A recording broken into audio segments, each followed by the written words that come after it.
성경에서 말하는 하나님은 어떤 하나님인가 라고 했을 때 먼저 아닌 것에 대해서 지금 우리가 소개를 받고 있는 겁니다. 하나님은 이미지화돼서 이렇게 이해되어서는 안 된다. 하나님은 성경에서 가르치는 대로 영적인 하나님, 눈에 보이지 않는 그런 하나님으로서 그 자리를 우리가 잘 또 이해하고 지켜가야 된다는 것을 소개합니다.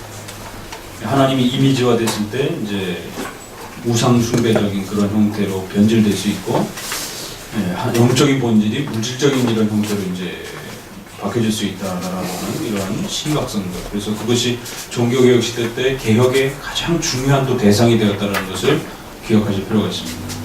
개혁교회에서는 전통적으로 이런 삼일체 하나님에 대한 형상에 대한 부분들은 상당히 이렇게 거부되었다는 것을 기억하시고, 다만 이제 문제가 되는 것은 그런 성경의 역사에 대한 이런 그 내용들은 그림으로 형상으로 표현할 수 있는가?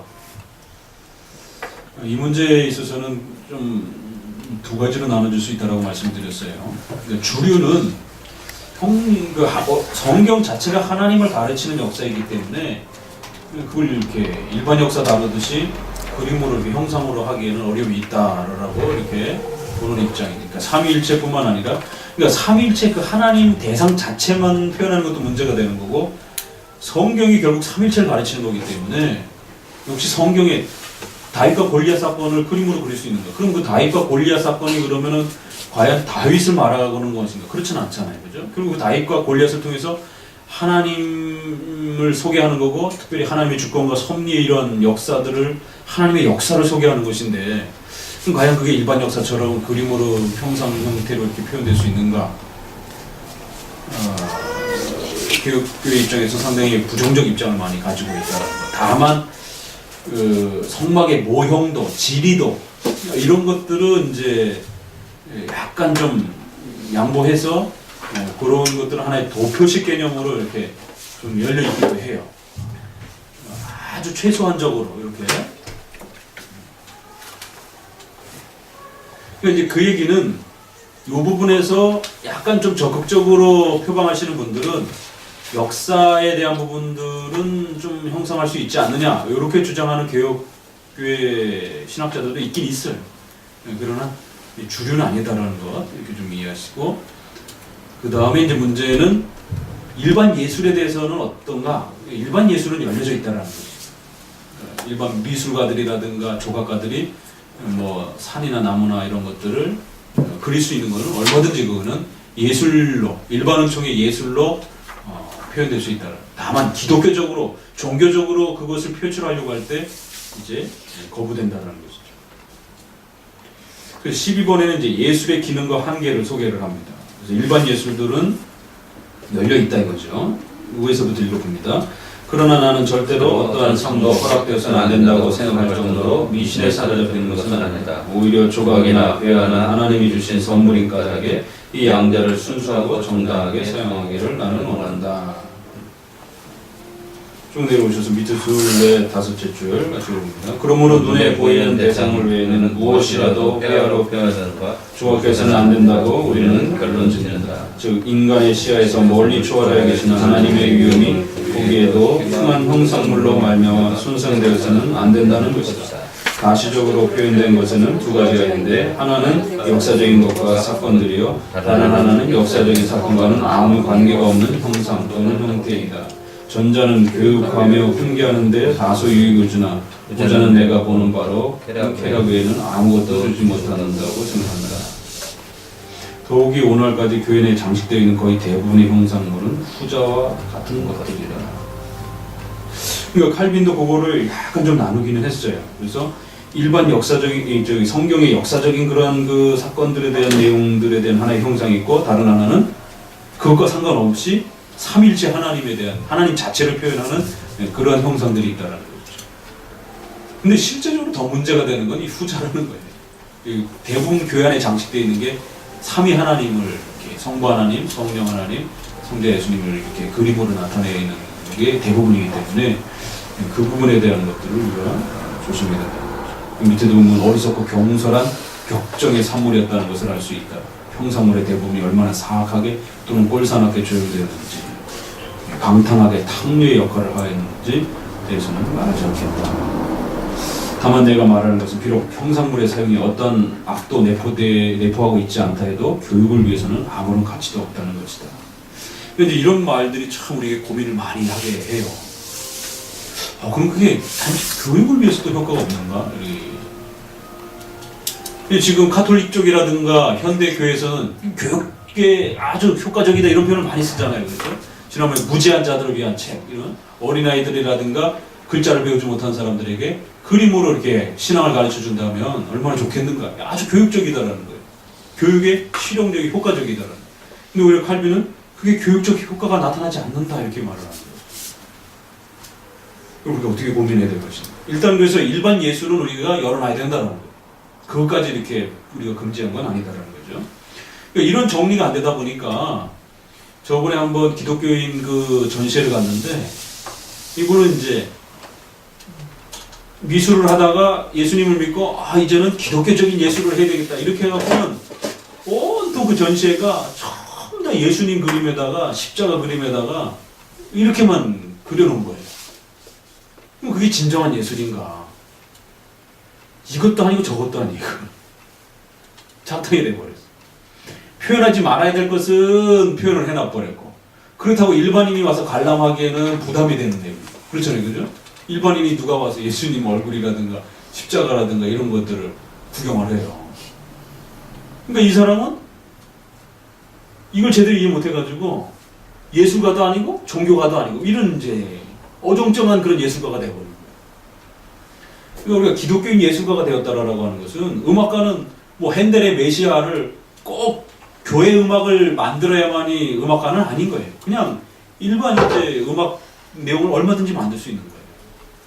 왜? 자연 창조물 속에 하나님의 그 은혜가 깃들어져 있기 때문에. 미술도 역시 마찬가지예요. 자연을 아름답게 그릴 수도 있고 사람을 그릴 수도 있고 얼마든지 그릴 수 있단 말이에요. 그걸 아주 뛰어나게 그리면 되는 겁니다. 그러니까 기독교인 미술가가 됐다고 해서 예수님만 그린다 이게 아니에요. 그걸 굉장히 종교적으로 생각해요. 신앙심으로 생각하고. 그렇지 않다라는 거죠. 그냥 그리시면 되는 거예요. 일반 예술가들하고 똑같이. 그걸 기독교화, 종교적으로 끌고 들어오면 안 된다는 것이죠. 그러니까 그런 구분을 우리가 해주셔야 된다는 거예요. 자, 13번, 교리가 순수하고 건전할 때는 교회가 형상물들을 오히려 거절했다. 그러니까 교육이 효과적이지 않다. 그 이유가 어디 있느냐? 오히려 교회 안에서 교리문답이라든가 이런 교육이 부지런히 잘 이루어지고 있을 때는 오히려 굳이 교회 안에서 형상 교육을 할 필요를 못 느꼈다라는 거예요. 그러니까 오늘날 이제 오늘 입장에서 생각해 보게 되면 이런 시청각 교재라든가 이런 것들이 굉장히 필요하다라고 사람들이 말을 해요. 근데 그 반대를 생각하면 그게 뭐예요? 교리 교육을 너무 안 했기 때문에 가르칠 방법이 없는 거예요, 아이들에게. 그 거꾸로 생각하면 돼요. 그러니까 오히려 칼빈은 그런 교리 교육이 교회 안에서 늘 이렇게 그 습관처럼 반복이 되었다라면 굳이 이렇게까지 형상의 교육에 대한 어떤 필요성 못 느꼈을 텐데 됐다라는 것이죠. 같이 읽어봅니다. 그러나 위의 구별은 제쳐두고라도 과거사의 표현이든 인간의 신체를 표현해 놓은 것이든 어떠한 형상을 교회당 안에 두는 것이 과연 마땅한지에 대해서 검토해보자. 그 밑에 줄, 순수한 교리가 우세하던 약 500년 동안 기독교계에는 일반적으로 형상물들이 없었다는 사실을 기억할 필요가 있을 것이다. 그러나 성직의 순수성이 점점 쇠퇴해감에 따라 교회를 장식하기 위해서 처음으로 그 형상들이 소개되었다. 그러니까 이런 지적은 굉장히 중요한 지적입니다. 그러니까 우리가 칼빈만큼 고대 역사 자료를 접근할 수가 없어요. 왜냐면 이제 어학적 한계 때문에도 그렇고 자료상에도 그렇고 접근을 못 하잖아요. 그럼 적어도 그것을 접근했던 분이 이렇게 보니까 그 자료들을 고대 교부들의 자료를 보니까 적어도 500년까지는 그런 형상에 대한 언급들이 없더라는 거예요. 그런 유물도 없고. 근데 왜 오늘날 교회에서 많은 그런 형상물들을 가지려고 하느냐라는 거죠. 그럼 어떤 이유 때문에 오늘날 교회는 그게 필요하냐라는 거예요. 그럼 초기에 그림이라고 하는 거는 참 그림이라고 하는 건요, 시간도 필요 없고 지역도 필요 없어요. 그냥 만국 공통어란 말이에요. 그렇죠? 옛날 사람이라고 이해 못하나요? 그렇잖아요. 모든 시를 넘어서서 옛날 사람도 이해할 수 있는 거고 현대인도 이해할 수 있는 거고.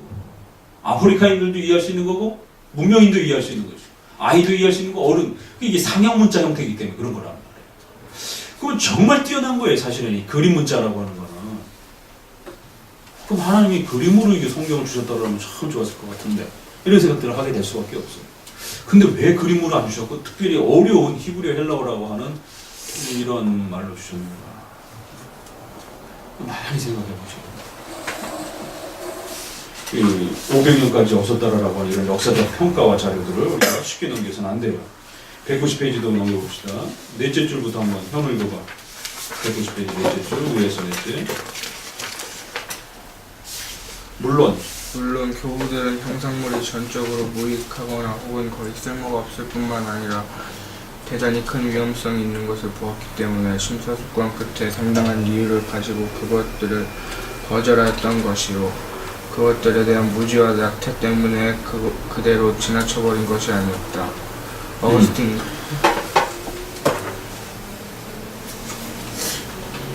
교부들은 이런 위험을 봤다라는 거예요. 어거스틴도 그런 지적들을 했고, 그러니까 우리가 이런 그 역사적 자료들을 칼빈을 통해서 만나는 거죠.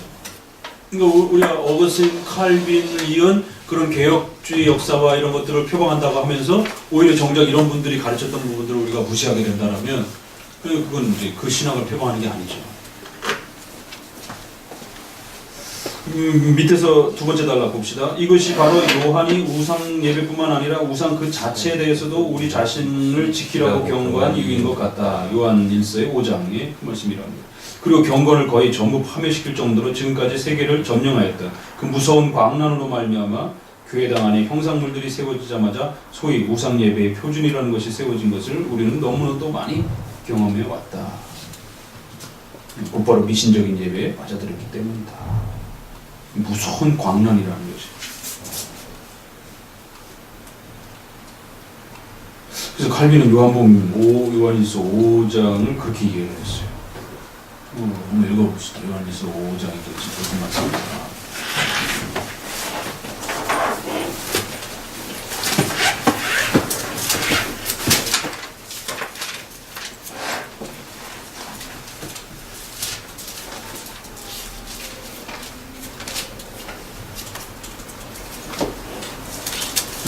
읽어보세요.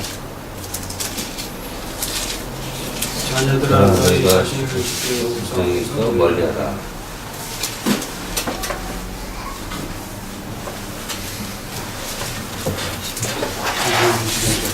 우상에서 멀리하라 라고 했을 때 그 의미를 거기까지 봤다라는 거죠.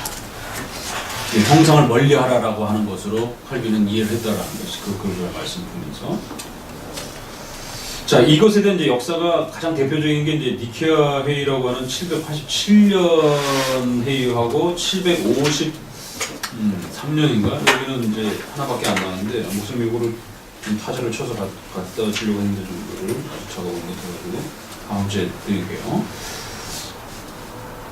이 형상 문제가 동서방이 나눠진 건 아시죠? 그렇죠? 동방교회와 서방교회가 있었어요. 그랬다가 이것이 이제 분열을 일으키면서 결국 갈라지게 되는데, 그 갈라지게 된 결정적인 이유가 정치적인 문제도 있었고 신학적인 문제도 있었고, 특별히 신학적 문제 몇 가지가 있었는데 그 중에 하나가 이 형상 문제. 그리고 형상을 인정하느냐 안 하느냐 이거 갖고 이제 심히 다퉜어요. 근데 이제 재미있는 것은 동방교회 쪽에서 처음에는 무지하게 반대를 했었어요. 형상 들어오는 것에 대해서. 그랬다가 또 나중엔 동방교회에서 수용을 하기도 하고, 그러다 또 동방교회에서 거부를 하기도 하고, 이렇게 좀 입장에 따라서 그 시대에 따라서 이렇게 달라져요. 결국 이제 최종적으로는 서방교회 쪽에서는 이걸 수용하는 쪽으로 갔고, 동방 쪽에서는 이제 거부하는 입장을 좀 더 많이 표방하기도 했고, 서방교회를 대표하는 건 이제 로마 가톨릭 교회죠. 그래서 로마 가톨릭 교회는 그런 회화와 조각상들이 엄청나게 많은 거죠.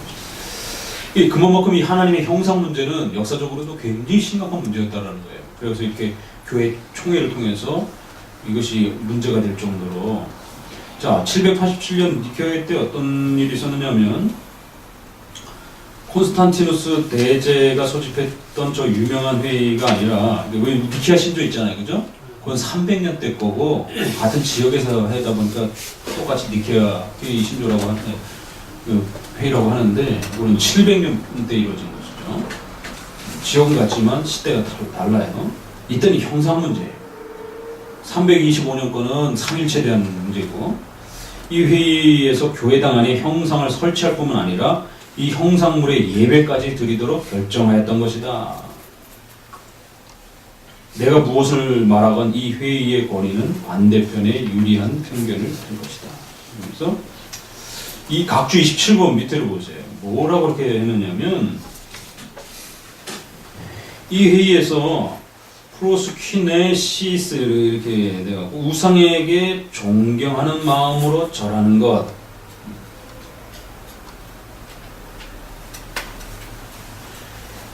는 허용하기로 했고 라트레이아에서 실제 예배적 그런 내용으로서는 하나님께만 드려졌다. 그러니까 그 그림을 갖다 놓고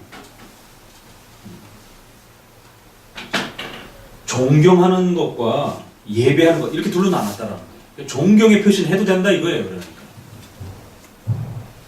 그 라틴어로는 이제 둘리아, 라트리아 이렇게 또 표현하기도 하는데 우리말로는 하나는 그냥 신앙의 도구로 삼는다라는 거예요. 거기에 예배하거나 이러지 않는다라는 거예요. 근데 이제 칼빈 그게 무슨 차이가 있느냐?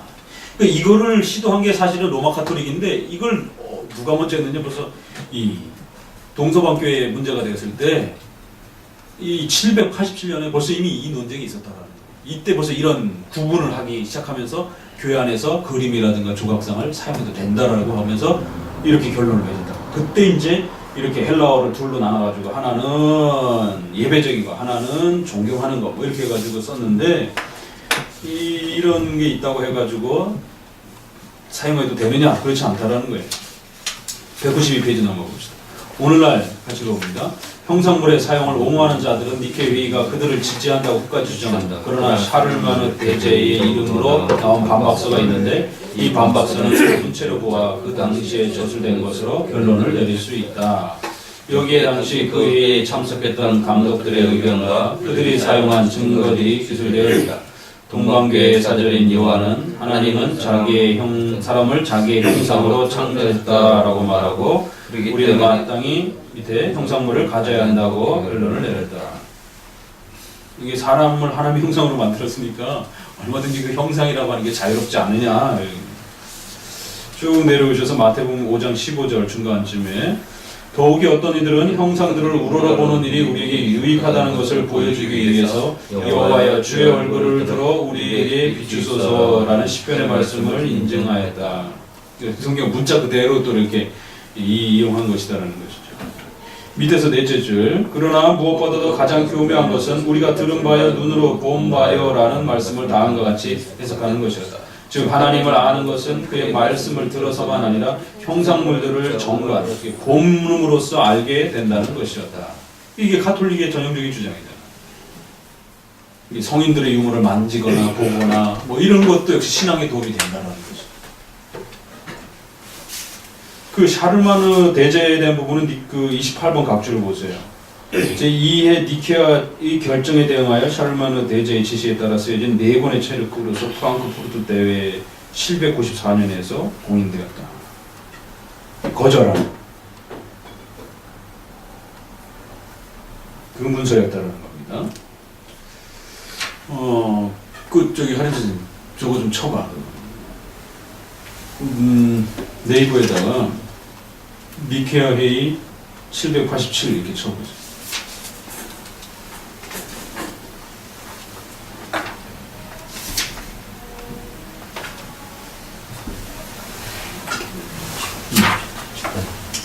자, 193페이지 그 첫 번째 단락에서 넷째 줄부터 읽어봅니다. 그러므로 이 말은 틀림없이 형상물들을 가리키는 것이다. 요컨대 그들의 어리석음이야말로 혐오스러울 정도에서 그것들에 대하여 언급하는 것조차 수치스럽게 생각된다.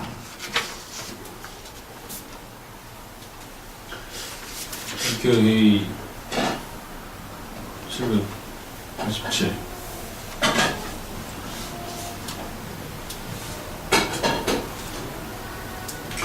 초점 줘봐요.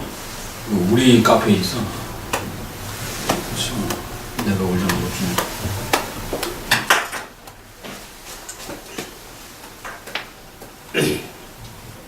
이럴 때는 필요해.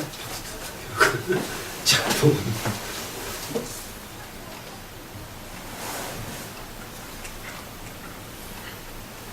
그런 프로젝트는 괜찮지 않나요? 자료 검색하는 거, 이럴 때.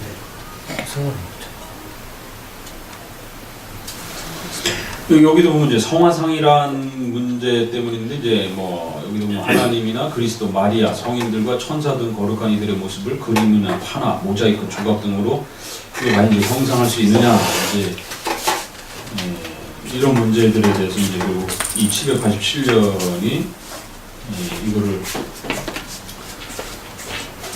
해도 된다라는 쪽으로 이제 이렇게 들어갔다는 내용인데, 이건 카페는 왜 안 나오지? 블로그만 나오네. 그렇죠.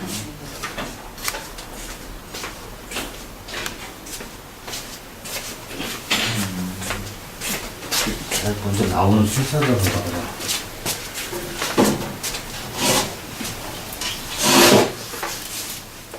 딱 검색하셔야 되죠.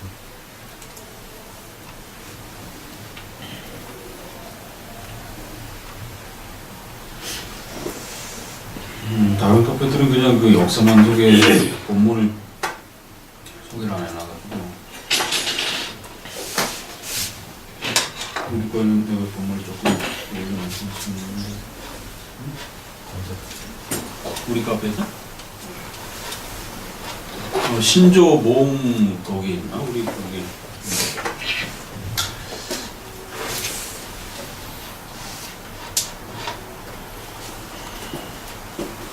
그 찾는 동안에 그 뒷부분 몇 페이지 나왔으니까 마저 봅시다. 성경 본문에 대한 엉뚱한 거. 그러니까 같은 성경 본문을 보면서도 이렇게 다르게 해석하는데 이제 자꾸 문제가 발생이 된다라는 것이. 그 성경에 뭐 여러 가지 형상적 표현들이 사실 많죠. 성경에 보게 되면 하나님 발등상 앞에서 뭐 하나님의 오른팔. 그럼 하나님이 오른팔이 있습니까?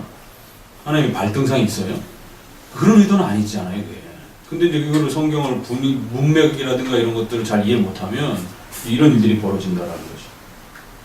그 맨 아래 그 15번도 보면 맨 아래 셋째 줄 보면 그 존경할 만한 교부들이 성경을 그렇게 유치하게 다루고 불경건하고 악랄하게 찢어놓고도 자신의 신용을 전적으로 상실하지 않은 것처럼 말이다. 그렇죠?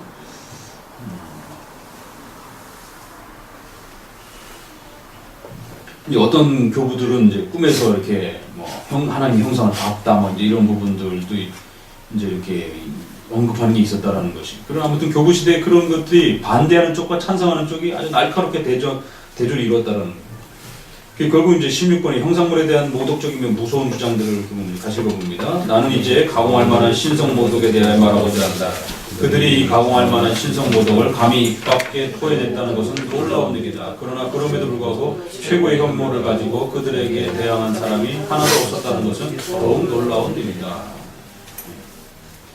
이 신성 모독에 해당이 된다라고 이렇게 말하죠.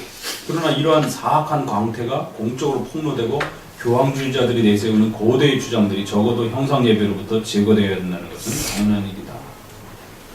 그것도 재미있는 표현이 있죠. 역사적 사건은 어떤 일이 있었냐면 읽어봅니다. 아모리의 감독 데오도시우스는 형상 예배를 싫어하는 사람들에게 파문을 선언했다. 그런 일들도 있었다. 그러니까 우리처럼 지금처럼 이렇게 형상 예배를 거부하는 사람들을 파문시켰다가. 그 밑에 줄에 뭐 그러면 선지자들과 사도들과 순교자들의 시대는 형상이 일체 없었는데 이들은 대체 무슨 형벌을 받아야 하는가?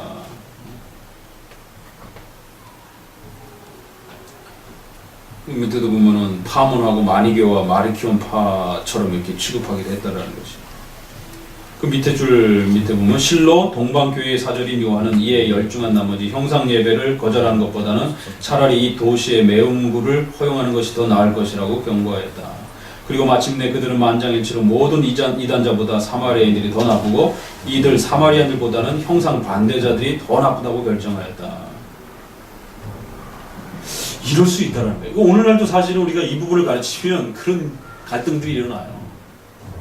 그렇게 좋은 걸, 교육에 효과적인 걸 왜 싫어하느냐? 너희들 이상한 거 아니야? 극단적인 거 아니야? 이러면서. 밑에서 넷째 줄을 가봅니다. 그러면 그들이 하나님과 인간을 동시에 속이려고 사용한 나트리아 예배와 둘리아 봉사의 구별은 어디에 있는가? 이 회의는 예외 없이 형상물을 살아계시는 하나님과 동일하게 다루고 있지 않은가? 787년에 그 니케아 회의를 통해서는 성상이 이 형상 예배가 허락됐다라는 것이죠. 그러면 이제 700 뒤집어지를 하나. 그 우리 카페에도 올려져 있는데 목사님이 그 신조 소개하는 그 내용에 보면 있어요. 거기에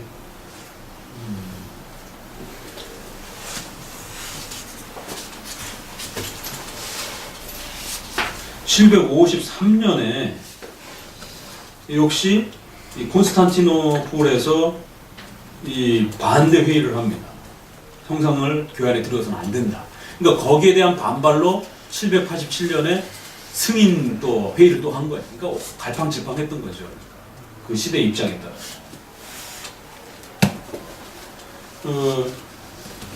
여기에 그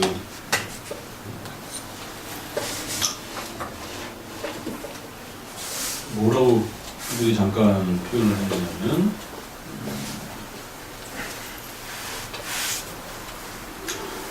우리가 보았고 또 전승된 그리스도의 육신만을 나타내려는 것이다. 이게 이제 성상을 옹호하는 자들의 입장이라는 거예요. 예수님이 육체로 나타났으니까. 그러나 이런 변명은 네스토리언들의 오류이다. 즉 신성 왜냐하면 그리스도의 육신은 말씀이신 하나님의 육신, 즉 신성과 분리되지 않으며 신성으로 완전하게 성육하여 전적으로 거룩하게 된 육신으로 생각해야 하기 때문이다. 그런데 그 육신이 어떻게 이제 와서 신성과 인성으로 분리될 수 있겠는가? 이 말은 신성을 배제한 인성만을 그리스도로 표현할 수 있겠는가 하는 거예요. 그러니까 그림으로 예수님을 그려놓으면 그 속에 예수님이 들어있느냐라는 거예요. 그러니까 인성적 표현은 할 수는 있어도 신성을 담아낼 수 있는 그림을 그릴 수는 없는 거예요. 그 어떤 위대한 화가도. 마찬가지로 성자이신 하나님과 둔한 육신 사이에서 중보자 역할을 하는 그리스도의 인간 영혼도 또한 그러하다. 그리스도의 인간 육신이 동시에 말씀이신 하나님의 육신이 있듯이 그리스도의 인간 영혼이 말씀이신 하나님의 영혼이어서 그의 영혼과 그 몸이 다 같이 동시에 신적으로 변했고 따라서 그가 자발적으로 고난을 받았을 때도 그의 신격은 분열되지 않았다. 그 까닭은 그리스도의 영혼이 있는 곳에 그의 신격이 있고 그의 몸이 있는 곳에 그의 신격이 있기 때문이다. 그가 고난받았을 때 신성이 그의 영혼과 몸에서 분리될 수 없이 그대로 있었다면 어찌하여 어리석은 자들이 감히 그의 육신을 그의 신격에서 분리시키려고 하는 모험을 하여 그 육신을 마치 단순한 인간의 형상처럼 제시하려 하는가. 그리하여 그리스도의 형상을 만드는 사람은 누구든 간에 묘사될 수 없는 신격을 묘사하여 그리스도의 인간성과 혼동시키거나 혹은 그리스도의 몸이 신화되지 않고 분리되어 있듯이 네스토리안처럼 제시하는 사람이 된다. 아무튼 그리스도의 인간성을 합당하게 용납할 수 있는 유일한 형상은 성만찬 예식에서 나오는 떡과 포도주뿐이다. 그렇죠? 눈으로 보고 만질 수 있는 그런 형상화된 것은 성만찬밖에 없다는 거죠. 이게 753년에 결국 815년에 또 결국 이 양 동서방 또 이 문제 가지고 또 분쟁이 일어나죠. 그 이제 결국에는 이제 900년, 1000년 넘어가면서 완전히 이 문제 때문에 이제 분열을 하게 되는 것이죠. 자, 저는 본문은 다음에 제가 카피를 해서 드릴게요. 그러니까 이처럼 역사적으로 봐도 이 문제가 얼마나 날카롭게 문제가 되는지를 알 수가 있고, 그럴 때마다 전통적 그 입장을 표방했던 분들은 거의 반대적 입장을 많이 가지고 있었다는 것을 우리가 주류로 봐야 된다는 거죠. 비록 회의 속에서 그런 역사가 있다 할지라도 그걸 받아들이면 안 된다는 거죠. 그걸 수용하면 카톨릭적이기 때문에 우리는 반대쪽을 선택했다는 것이고, 칼빈도 반대쪽을 선택한 것이고, 여러분들도 잘 선택하셔야 되는 거예요. 역사는 다 그 둘 다 있어요. 그래서 우리가 어떤 역사를 우리의 역사로 취급하냐가 문제라는 것이. 역사 속엔 기독교 역사 속엔 항상 이단도 있었던 것이고 그렇죠? 신비주의도 있었던 것이고 그럼 신비주의를 선택하면 여러분은 신비주의의 그 라인에 서 계시는 것이기 때문에 우리는 형상을 반대했던 그 라인에 서 있게 된다는 것이죠. 참 어려운 문제예요. 그래서 일단은 굉장히 길죠. 또 그 내용이 아주 예민한 문제이기 때문에 그래서 어쨌든 성경에서 말하는 하나님을 바르게 이해하기 위해서는 먼저 잘못된 것을 아닌 것을 먼저 정리할 필요가 있어요. 그래서 아닌 걸 먼저 11장에서 이렇게 한번 바라보았습니다. 한번 거기에 대한 부분들 조금 더 얘기를 나눠보세요. 그 제네바 교리문답의 그 이계명에 대한 설명에도 보면은 이 말은 하나님께서 어떤 형상도 만들지 못하도록 전적으로 금하신 것입니까? 그렇지 않습니다. 일반 예수품은 얼마든지 그릴 수 있다. 그러나 종교적인 형태로의 이러한 형상화는 안 된다.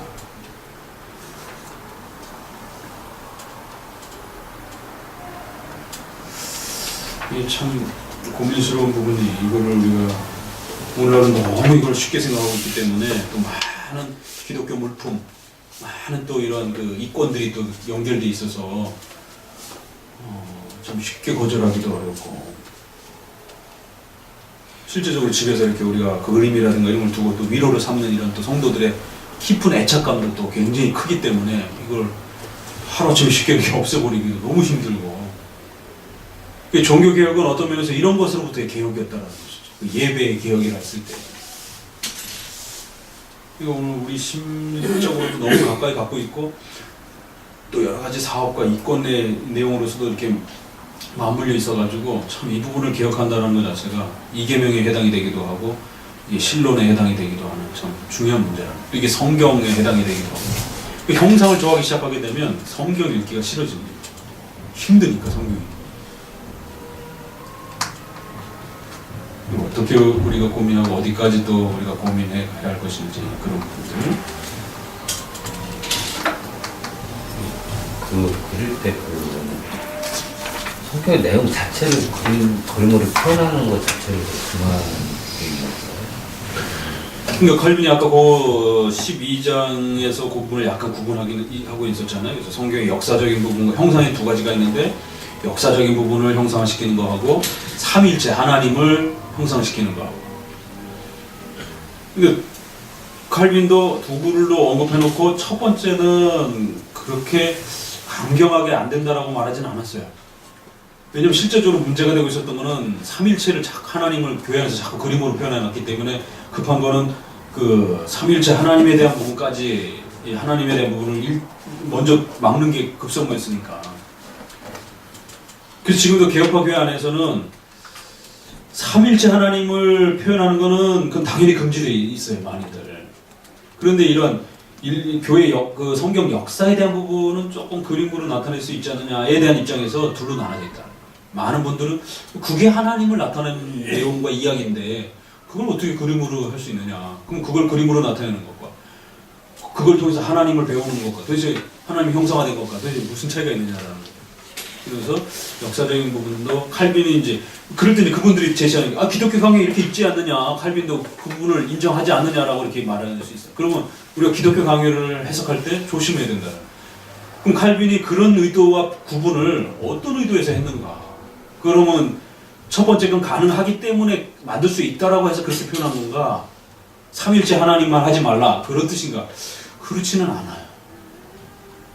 그 문맥과 이런 내용들을 보게 되면 칼빈이 그렇게 구분한 게 아니라 많은 사람들이 그렇게 둘로 쓰고 있다라는 걸 인정한 거예요.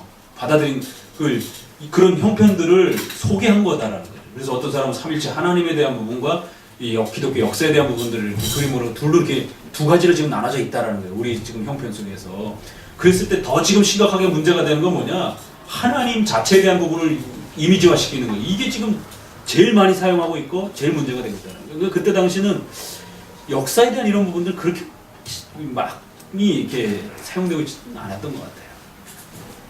오히려 예수님 그림이라든가 성령님 비둘기 모양이라든가 이런 게 제일 문제가 되는 거지. 그러니까 성당에도 가보면 불교에 가보면 왜 일대기를 그림으로 이렇게 장면을 모아서 해놨잖아요. 구스타프 그 화가 그 유명한 기독교 화가 있잖아요. 성경의 중요한 장면들을 이렇게 그림으로 스케치한 그런 것처럼 후대에는 이제 그 역사에 대한 그림까지 굉장히 많이 발달을 하더라고요. 그래서 카톨릭은 주로 마리아상, 예수님상 이런 것들이 좀 많았는데 이제 후대 지금에 와서 카톨릭 성당에 가보게 되면은 이제 조각으로 그림으로 이렇게 예수님 일대기를 창세기부터 계시록까지를 이렇게 챕터로 이렇게 하나의 씬으로 이렇게 해서 해놓기도 하고. 그러나 주된 문제는 역시 지금도 하나님 얼굴, 예수님 얼굴 뭐 이런 거예요. 근데 지금 이제 우리가 지금은 더 고민해야 되는 것이 그럼 이런 성경을 교육하는 데 차원에서 성경 전체를 가르칠 때 다윗과 골리앗을 그러면 그림으로 만들어서 이렇게 해야 되는가 이런 부분에 있을 때 칼빈이 그걸 인정했다 이렇게 말하기는 참 쉽지는 않아요. 요것만 보고서 칼빈은 전체적으로 지금 그 형상 전체를 문제 삼고 있었던 것이고 다만 당대 카톨릭이 그 삼일체 하나님을 너무 그걸 쓰고 있었기 때문에 그 부분을 급히 이제 교정하고자 거기를 집중적으로 이제 이렇게 공격하고 비난했지만 보게 되면 성경 전체를 그림으로 이렇게 표현하는 부분에 있어서 상당히 부정적 이미지를 많이 갖고 있다는 거죠. 그런데 아직까지 우리 개혁파를 주장하는 개혁파 안에서 그 부분에 대해서 좀 인정하고 싶어하는 분들이 많이 있어요. 그렇지만 주류는 아니다. 저도 깜짝 놀란 거는 그 마이클 호튼 목사님 요즘에 굉장히 유명한 그 웨스민스터 조지신학자잖아요. 우리나라에도 오시고 그랬었는데 이분의 뭐 미국제 복음제에 물든 기독교가 굉장히 아주 날카롭고 막 속이 시원하다 싶을 정도로 물질 만능주의에 빠져 있는 그런 기독교에 대해서 아주 굉장히 심도 있게 비판하고 막 이런 글들이 번역된 게 많은데 부흥가 개혁사에서 나온 책들이 많아요. 근데 이제 그 10계명 해설 책도 있어요. 참 좋은 책인데 좀 너무 놀란 거는 2계명을 해설을 쭉 하시는데 그 기독교의 이런 성경의 이런 부분들을 그림화시켜서는 안 된다 이렇게 아주 선명하게 분명히 딱 긋더라고요. 근데 예수님은 괜찮다 이렇게 말하시더라고요. 굉장히 놀랐어요. 예수님 얼굴을 그림으로 그리는 건 괜찮다 이렇게 해놨더라고요. 그래서 이건 그러니까 예수님이 오셨으니까 인간의 몸을 가지고 오셨기 때문에 근데 그런 주장은 벌써 이미 강요에 벌써 이미 역사 속에 그런 논란이 있었던 건 충분히 있었던 걸 우리가 강요만 봐도 알 수가 있는데 마이클 호튼 목사님이 그렇게 예수님이 육신을 갖고 있었기 때문에 예수님까지는 괜찮고 나머지는 안 된다 이런 식으로 해놓으셨더라고요. 그래서 아 그게 지금 웨스민스터의 입장이구나. 웨스민스터도 많이 좀 이렇게 그런 부분에서 이렇게 넓어졌구나 이런 걸 느끼게 돼요. 그리고 최동 목사님한테 여쭤보니까 그 웨스민스터 신학교에 들어가는 그 입구에 그 천지창조 미켈란젤로의 그게 딱 들어오는 거예요. 그럼 우리가 어떻게 봐야 되는가? 웨스민스터는 우리 보수 신학의 굉장히 그 기준으로 이렇게 쳐보는데 거기에 하나 예술품으로는 우리가 그걸 인정할 수는 있어요. 워낙 유명한 화가니까. 그러나 그거를 우리가 천지창조라든가 최후의 만찬이라든가 이런 거를 그냥 예술품으로 인정하지만 그걸 우리가 신학교라든가 교회 안에서 두기는 문제가 심각한 거거든요. 하나님이 그럼 그렇게 남자처럼 생겼나요? 그러면? 예수님과 12제자의 마지막 그 장면도 그렇고 그래갖고 그거를 미술학도가 분석해가지고 그 미술사적으로 최후의 만찬을 이렇게 비판한 그 다큐도 있더라고요. 저도 그거 보면서 그럴 수 있겠다. 그러니까 그 예수님 옆에 기울어진 그 요한은 그 사람이 요한인지 누군지 모르겠지만 아무튼 그는 예수님을 죽이려 했던 사람이다. 왜 그러냐면 실제적으로 이렇게 기울어지면서 여기 손에 칼이 있어요. 그 그림 자세히 들여다보시게 되면 예수님 옆에 앉은 사람이 칼을 들고 이렇게 예수님 쪽을 향해서 이렇게 칼을 이렇게 들고 있고 여러 가지 그림을 이렇게 좀 과학적으로 이렇게 분석을 하면서 일반 그림사적으로 이렇게 분석해 보게 되면 그 그림이 상당하게 이렇게 그 종교 기독교를 공격하는 어떤 그 비아냥하는 어떤 하나의 그림의 어떤 성격이 상당히 강하다라고 색채라든가 인물 구도라든가 이런 부분들이 그리고 이제 또 한 사람을 그 예수님을 향해서 이렇게 등을 이렇게 돌리고 있는 이런 장면들도 그렇고 대놓고 거부 의사를 이렇게 표현하는 어떤 그런 장면들도 그렇고 우리가 생각하는 어떤 성만찬의 어떤 그런 장면하고 상당히 그 그림의 스케치가 상당히 많이 다르다라는 거죠. 그리고 예수님의 얼굴과 그 가룟 유다의 그 얼굴을 이렇게 매치시켜 놓은 그 닮았어요 진짜 이렇게 하고 그 컴퓨터를 이렇게 매치시켜서 이렇게 보니까 닮았더라고요. 그 윤곽이 인물 모델을 같은 사람을 이렇게 썼다라고 판단할 수 있을 정도로. 우리가 상당히 이게 뭐 그걸 보고 은혜 받고 뭐 이렇게 하기는 쉽진 않은 유명한 화가가 그랬으니까 당시. 근데 하나님을 그게 남자로 이렇게 해갖고 천지창조에 이렇게 손가락에 이렇게 있지만 우리가 하나님을 그렇게 이해할 수는 없는 거예요. 화가의 그 성향이랄까 종교적인 신앙적인 그걸 분석해 보면 알 수 있죠. 그러니까 아무튼 그랬을 때에 그들은 카톨릭이에요.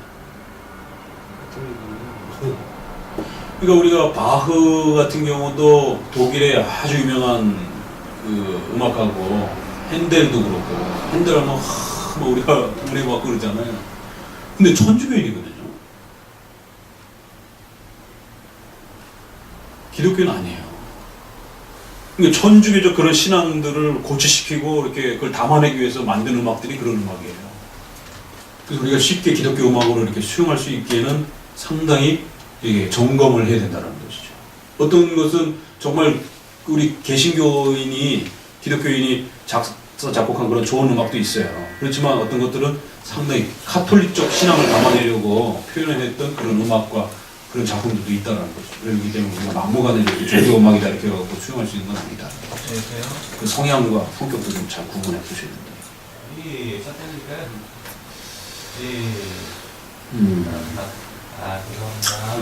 그런 부분을 좀 고민해 보시고. 그러니까 종교 음악을 잘 가려서 들으셔야 되고, 우리가 차라리 일반 음악도 좋은, 그러니까 종교 음악이라고 무조건 받아들여서도 안 되고, 일반 음악이라고 무조건 배척해서도 안 된다는 그런 면이 있어요. 그러니까 일반 음악에서도 좋은 음악이 있고, 종교 음악에서도 우리가 거부해야 될 음악도 있고, 예술 작품도 마찬가지로. 그러니까 바흐하고 핸델이 가장 대표적인 인물이더라고요. 오히려 이제 구스타프 같은 경우도 그래서 굉장히 유명한 기독교 화가인데, 그래서 창세기부터 계시록까지 다 스케치한 그 스케치가 굉장히 유명한데, 참 우리가 어떻게 봐야 되나 고민이. 그러면 가서 음악이나 미술에 은사가 있는 사람들은 표현할 길이 없네요. 그러니까 차라리 일반 그 내용을 하시라는 거예요. 여태 해왔던 그쪽을 하라는 거예요. 그거를 종교음악과 종교미술로 바꾸지 말라라는 거예요, 굳이. 유리상자가 음악들이 사랑을 주제로 부르잖아요. 근데 본인들이 말하기는 그 사랑을 하나님과의 사랑으로 표현을 했다고 그런 뜻이죠. 했거든요. 그런 식으로 그냥 의미를 준다 자기는. 그래. 그럴 수 있는 거죠. 그러니까 그런 면에서 어떤 면에서 C.S. 루이스가 그 역할을 많이 한 거기도 하고, 나니아 연대기 같은 경우도 그게 사실은 이제 그 희생하고 그 다시 살아나서 적을 물리치고 막 이런 부분들이 그 기독교적인 어떤 그 가치관과 색채가 상당히 많이 녹아들어 있어요. 근데 이제 해리포터하고 전혀 달라요. 그러니까 그건 그냥 순수하게 판타지 형태로 이렇게 막 그런 어떤 상상의 적이고, 나니아 연대기는 그 이제 C.S. 루이스의 그 작품을 극화시킨 건데, 상당히 기독교적인 어떤 그 희생의 가치들이라든가 뭐 이런 것들을 이렇게 하나의 소설 형태해서 이렇게 담아내려고. 그러니까 그게 순수하게 그냥 기독교 작가로서의 어떤 그런 부분들을 그렇게 하면 되는 거예요. 굳이 그걸 예수님을 넣어서 뭐 이렇게 십자가의 사랑 뭐 이런 것만 해야만이 뭐 그게 기독교적 시다 이렇게 음악이다 이렇게 표현할 필요는 없다는 거죠. 자연을 노래하고 하나님 주신 자연입니다.